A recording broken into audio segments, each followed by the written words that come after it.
మృగశిర నక్షత్రం వాళ్ళు అప్పటికప్పుడే చాలా కోపంగా ఉంటారు.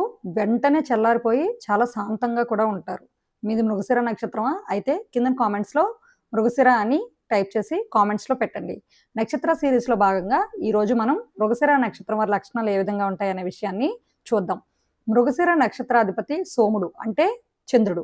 మృగశిర నక్షత్రానికి ఆధిపత్యం వహించేటటువంటి గ్రహం కుజుడు. కుజుడు కోపాన్నివ్వడం, చంద్రుడు శాంతాన్ని ఇవ్వడం వల్ల వీరు అప్పటికప్పుడికే కోపంగా, అప్పటికప్పుడికే శాంతంగా ఉంటారు. అసలు మృగశిర నక్షత్రం అంటేనే చాలా క్రియేటివ్‌గా ఆలోచించే తత్వము.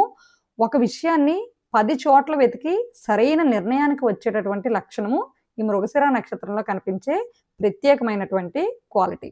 మృగశిర నక్షత్రం వాళ్ళు ఎక్కువగా ఆలోచించి, ఓవర్ థింకింగ్ చేసి, రెస్ట్‌లెస్‌గా ఎక్కువ ప్రయత్నాలు చేస్తూ ఉంటారు. దీనికి కారణం కూడా వీరికి అధిదేవత చంద్రుడు అవటం వల్ల రెస్ట్‌లెస్‌గా ఉండడానికి అవకాశం అనేది ఎక్కువగా ఉంటుంది.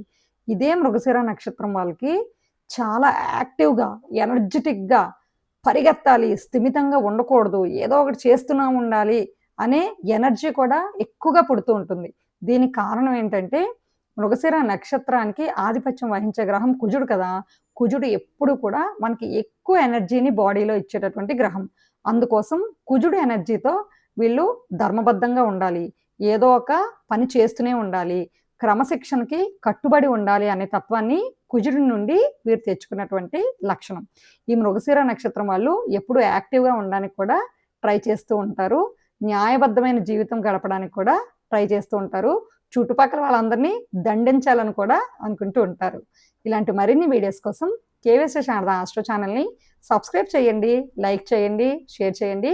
ఇన్‌స్టాగ్రామ్‌లో కేవీఎస్ శారద ఆస్ట్రో పేజ్‌ని ఫాలో అవ్వండి. జాతక విశ్లేషణ కోసం స్క్రీన్‌లో కనిపించే ఫోన్ నంబర్‌కి ఫోన్ చేయడం ద్వారా అపాయింట్మెంట్స్ అనేవి తీసుకొనబడతాయి.